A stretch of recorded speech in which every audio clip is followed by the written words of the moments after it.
traders, welcome to a new video on Bitcoin options. This was a Patreon suggested video, and this is going to be part one in a series on option strategies, option statistics, and overall how we can trade options in cryptocurrency. This is a different kind of ballgame than spot markets and futures markets, and it's a little bit more complex, and that's why I wanted to devote a whole series to it. So without further ado, well, actually with further ado, because if you haven't heard me say it for the 952nd time, my price action volume guide is for sale. And purchase that comes with access to private videos, my professional Discord, and private resources. Link in the description below. Okay, now without further ado, let's go into options. I'm going to try to keep this video under 15 minutes, and maybe in the future with my more complex videos on options, we can go a little bit longer. One little teaser for what I'm going to talk about in the future. If you guys know the website that I love, Skew, they have options data that is when it loads and when it shows you, it is very, very nice. One of them, I'm just going to have to say it with looking at a blank screen here, or I'll refresh you, is they have put call ratios, which are relatively common. And then they also have a percentage of how many people are buying puts, how many people are buying calls, how many people are selling puts, and how many people are buying calls. And they also have volatility graphs and plenty of other interesting things. Looks like it's not really cooperating with me, so I'm gonna let him go for a little bit, and we'll go back to this. So one way that I like to think about options, because I know a lot of people get these mixed up. What is a call? What is a put? Is you like to call someone up and put someone down. When you buy a call, you are betting that the market goes up. When you buy a put, you are betting that the market goes down. Now, there's something known as a strike price, which is the price that needs to be cleared for your option to be in the money or out of the money. If I buy a put at 7,500, I'm betting that in 6 days, the index price of Bitcoin on Deribit is going to be higher than 7,500. If I buy a put at 7,500, then I'm betting that the market is going to be below 7,500 in 6 days at expiration. Now, you may think, well, wouldn't you just want to buy calls at 6,000 and sell puts at like 11,000? Not exactly. And that's where the premium comes into play. What you see here is the premium, or the cost that it would take for you to buy or sell this option. Now, we have two options, pun, for buying or selling these options. We can market buy or we can bid. We can market sell or we can offer. So let's say that I don't love the idea of market buying a call at 0.324. Then what I could do is I could set a bid. So let's say, hey, I'd rather just pay 0.1 for this option. So what I would do is, I could type that in, and I could say, okay, I want to pay 0.1, or oops, I'm not going to pay that much. I'm going to pay 0.1. And then, there you go. And then I can put the quantity of what I want it to be. And you can see that there's currently a bid at 0.0505. So, maybe I want to buy this guy at 0.07, or oops, 0.07. Or is that enough? Yeah, there we go. So I want to buy for that amount. And then I can put the quantity in of, how many I want to buy. And then you can see here, if I wanted to buy 5, you can see the buy margin there.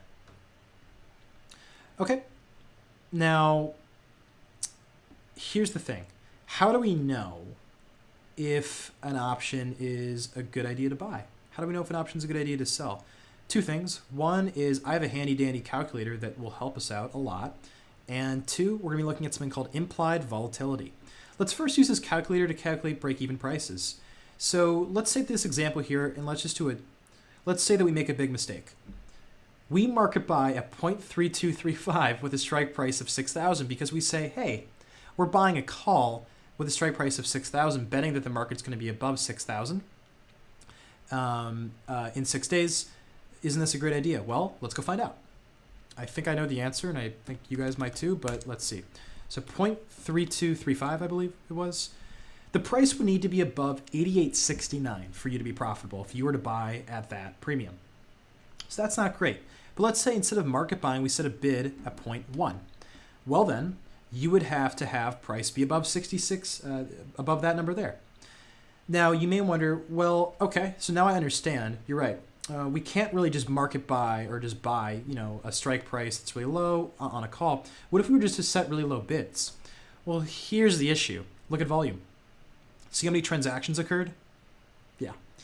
Probably no one is going to market sell to you at 0.0505 because if you were actually able to bid at that, with that premium there, to bid that low, let me type that in. With a strike price there, then if someone mistakenly or for some reason sold to you, you're buying a call at 6,000 for that low of a premium. Price would need to be above 6,319 in 6 days for you to be profitable.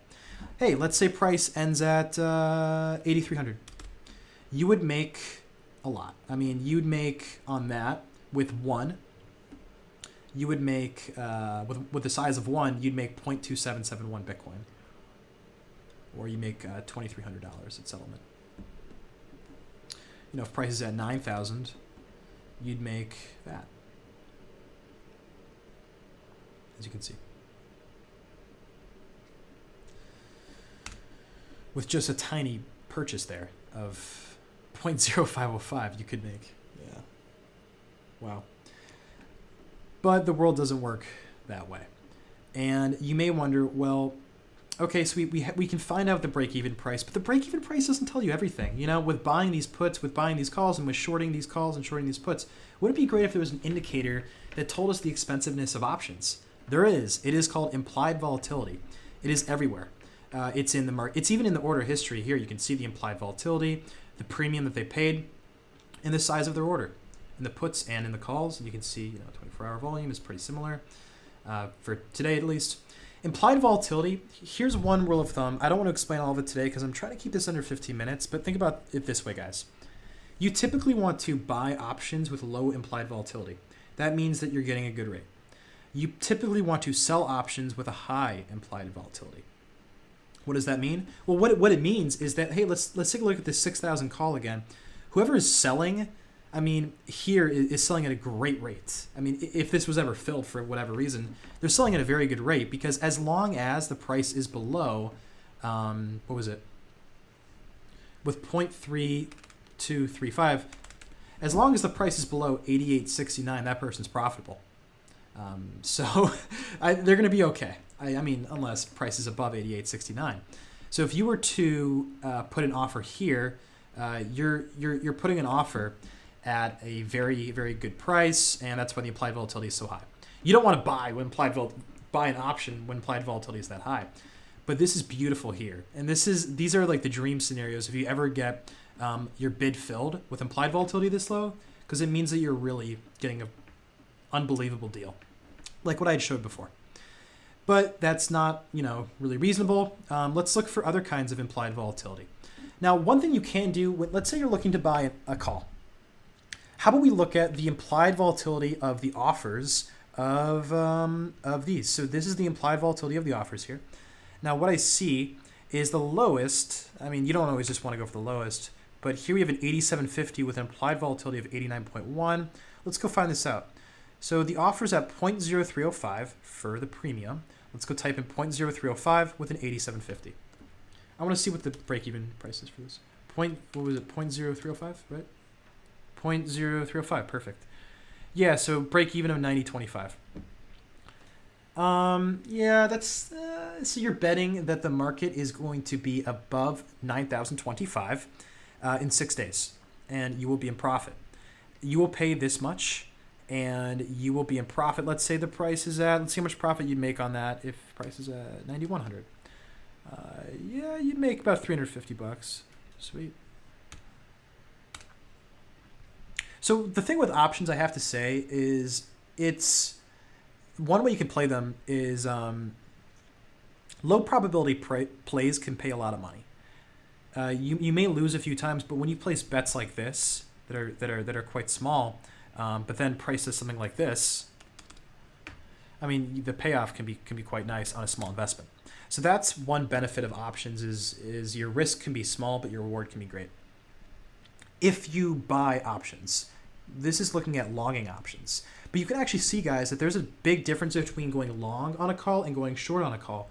When I go long on a call, my max loss is only 0.0305. That's all. That's it. But my max gain is the rest of that one Bitcoin. Because when we calculate profit, it's one Bitcoin minus our premium. However, when you short a call, your max gain is the premium, and your max loss is that. I'm not saying that shorting calls and shorting puts is a terrible idea. Why did my camera just get super hazy? Camera, are you drunk or high? Okay, my camera just whatever. I guess it's going to be hazy for the rest of this video. Kind of like I don't know. I was going to compare that to options somehow, but can it? Oh, it's like out of. Oh, it's back in focus. Well, will you look at that? Okay, 4 minutes until I hit my 15-minute mark, and I really gotta not go over 15 minutes with this. So no more talking about the haziness of the camera. But yeah, so if you were to short here, so let's say we were to so let's say we sell at a premium of 0.0305. Right. Where was that? That guy was here. We sell here, so we put an offer. It gets filled. Someone market buys our offer. Great. We're basically betting that the market's going to be below 87.50 by expiration. Here's what's going to happen. We are going to get paid that if we're right. If that's our max gain. So let's say that the price is below 90.25 and the price is at 8,500. Well, if we had shorted, we make that. But if the price is at, let's say, 87.50, we make that. So this kind of play, guys, is basically, you have a reward, but your risk is quite high.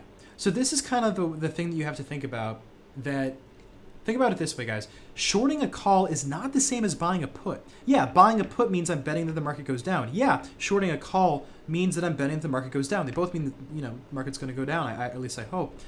But it's completely different, because when we short a call, what we're actually doing is we have a large amount of risk with a small gain. There are ways to make plays on that. But the basic strategy that you want to do is, if you're shorting a call, you want to charge as high of a price as possible, which basically means a really high implied volatility. When we take something like this guy at the 6,500 with a 0.2645, 6,500 with a 0.2645, what this guy would do is, as long as the price is below 88.38, he profits. And this is the max gain. But he loses this. If price is above 88.38, bye-bye. You just lost that. So if price is above the... Actually, wait. Let's say price ends at 7,000. Well, then they would lose... If you took this and you shorted, then your loss would be $500. Price was 8,000, your loss is 1,500, and if the price was like 9,000, well, that's above break even. So you can only lose what you put in. So you'd lose that. It's saying you would lose 0.2778, but I'm pretty sure you just lose your premium. So that's really the way that this game works. Is when you're shorting, when you're selling these options, you want to charge as high of a premium as possible and get as much implied volatility as you can. When you're buying an option, you want to have as low of implied volatility as you possibly can. Like this order here has very low implied volatility. Buying a put with this bid at 92.50. So if I was to click here, click puts, click in 92.50, and then at 92.50, if I buy this, I'm betting the market stays below 92.50. I'm paying 0.104. That's what I'm charging. So hopefully someone market sells to that. What do? Well, if we were actually able to get filled there, then we need price to be below 83.79. So that okay. I guess that's fine. And let's say price ends up at 82.50.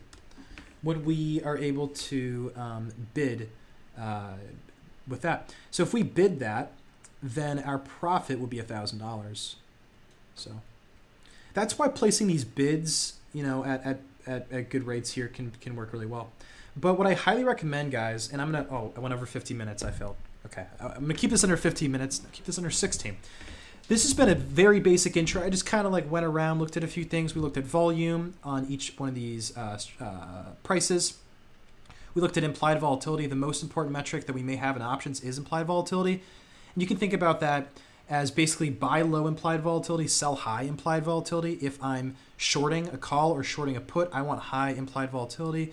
If I'm buying a put or buying a call, I probably am going to want low implied volatility. You can put bids, you can put offers in this. You know, you could slice in a bid, slice in an offer, or you can market buy or market sell. This has been part 1 of options. Part 2, maybe going into more advanced parts. There are lots of other options that you can look at as well. Like, you know, I can look at the 20th of June and plenty more things happening here. And yeah, I mean, I think that options are really interesting, and I think that I would highly recommend you look more into implied volatility, which I can attach a link in the description below for some resources on implied volatility. And I would also recommend that you look at break even and profitability by looking at something like this and looking at the premium you pay and how that changes your break even price. And if you feel like you're ready, then what you can do is begin to play around maybe with mock positions or the Deribit testnet where it's actually not real positions. And then if you're really ready, then you start trading options, and then, you know, best of luck to you.